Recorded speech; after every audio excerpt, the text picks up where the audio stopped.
नमस्कार मंडळी, मी वंदना आणि मॅजिक फ्लेवर्समध्ये तुमचं स्वागत आहे। तर आता नवरात्र सुरू होणार आहे, तर म्हटलं चला कपाट जरा आवरून घेऊया। कारण मागल्या व्हिडिओमध्ये मी तुम्हाला सांगितलं होतं की बऱ्याच गोष्टी आमच्या आयुष्यात घडलेल्या। आयुष्यामध्ये उतार चढाव हे येतच असतात, कारण आयुष्यामध्ये जर उतार चढावच येणार नाही तर जीवन जगण्याला काही अर्थच राहणार नाही। पण काही गोष्टी अशा होतात जीवनामध्ये की त्या गोष्टीला फेस करता करता बऱ्याचदा खूप त्रास व्हायला लागतो। तर असंच काही आमच्यासोबत झालेलं। काही दिवसाआधी माझ्या मिस्टरांची तब्येत खराब झाली। तर होतं काहीच नाही, पण प्रॉब्लेम असा झाला की त्यांच्या तोंडाला फोड आला आणि आम्ही प्रायव्हेट डॉक्टरसुद्धा केले। तर 8 दिवसांनी 15 दिवसांनी ते कमी होईल म्हटले होते डॉक्टर, पण काहीच तो फोड बसला नाही। मग काय झालं की आम्ही आमचे फॅमिली डॉक्टरकडे गेलो। त्या पिरियडमध्ये भरपूर असे त्यांना कामंसुद्धा होते आणि त्यांचं असं आहे की पहिले नोकरी आणि मग सगळं काही। तर त्यांनी त्या गोष्टीकडे जरा दुर्लक्षच केलं। पण काय होतं, शरीराकडे दुर्लक्ष जरी झालं तरी ते आपल्याला संकेत देत असतं की काहीतरी प्रॉब्लेम आहे। तसंच त्यांच्यासोबत झालं। काही दिवसानंतर त्यांचा जिभेवरचा फोड काही बसेना। मग आम्ही आमच्या फॅमिली डॉक्टरकडे गेलो। तर फॅमिली डॉक्टर बोलले की आता आपण टेस्ट करूया। तर बऱ्याच टेस्ट झाल्या त्यांच्या आणि त्या टेस्ट होता होता एक आम्हाला त्यांनी कॅन्सरची सुद्धा टेस्ट करायला लावली। तर कॅन्सरच्या टेस्ट आम्ही केल्या आणि मग जेव्हा रिपोर्ट आला तर त्यावेळी आम्हाला ती सिच्युएशन म्हणजे खूप मला शब्द नाही आहे ते व्यक्त करण्यासाठी। तर त्यांनी आम्हाला सर्जरी करण्याचं सजेस्ट केलं आणि तोंडाचा जो कॅन्सर असतो खूप लवकर ग्रो करत असतो।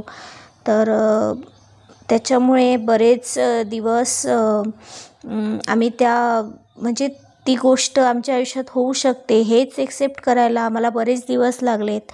आणि आता मग आम्ही त्यांची सर्जरी केलेली।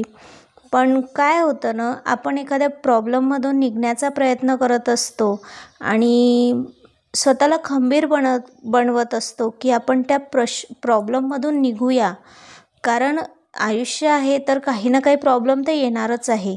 पण त्या प्रॉब्लेममधून प्रॉब्लेम आहे करत राहण्यापेक्षा त्या प्रॉब्लेममधून सोल्युशन काढण्याचा प्रयत्न हा करायला हवा। तर तेच आम्ही करतो आहे की सर्जरी झाली, त्यांची रिकव्हरीसुद्धा होत आहे। पण काय आहे, आम्ही बऱ्याच लोकांना सांगितलेलं नाही आहे, इवन आमच्या नातेवाईकांनासुद्धा सांगितलं नाही आहे। पण जसं ज्यांना माहिती होत आहे तर ते लोक येत आहे आणि असं बिहेव करत आहे की ते बोलू पण शकत नाही आहे मी।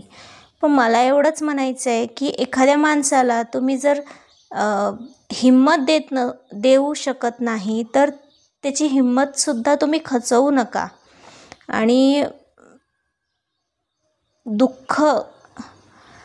दुःख हे कधी काय होतं, दुःख खूप मोठं असतं पण ते आपण डोंगरासारखं पण करू शकतो आणि ते खूप राईच्या दाण्या एवढंसुद्धा ते दुःख करू शकतो। पण मला कळत नाही की लोकांची ही काय टेंडन्सी आहे। तर असू द्या, आपण कोणाला बदलवू शकत नाही। पण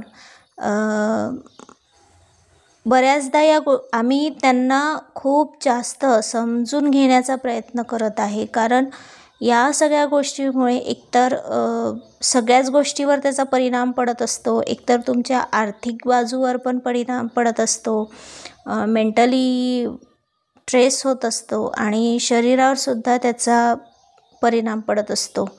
तर या सगळ्या गोष्टीतून आम्ही निघण्याचा प्रयत्न करत आहे, पण बऱ्याचदा आम्हाला खूप जास्त त्या गोष्टीचा त्रास होतो आहे।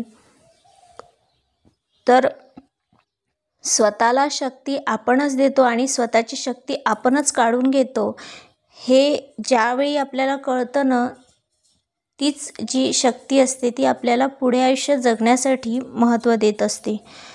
तर ही गोष्ट होती जी मला तुम्हाला सांगायची होती, कारण बऱ्याच जणांना हा प्रश्न पडत असेल की आमचे व्हिडिओज का येत नाही आहे बऱ्याच दिवसापासून. आणि मी हे चॅनल सुरू केलं होतं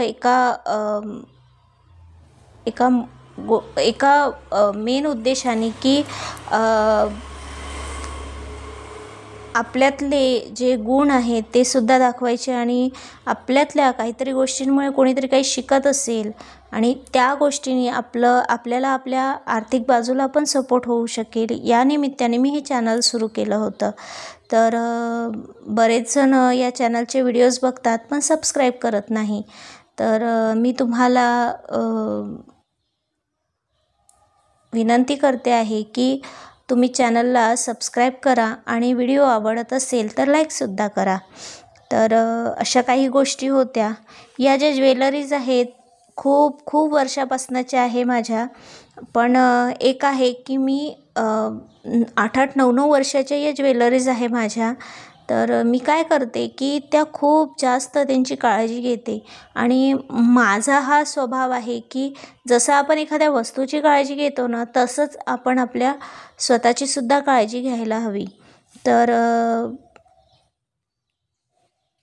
तर मला हेच म्हणायचं होतं की छान असे व्हिडिओज मी तुमच्यापर्यंत घेऊन येत राहील. तर छान असं चॅनलला सबस्क्राईब करा आणि व्हिडिओ आवडत असेल तर लाईक करायला विसरू नका.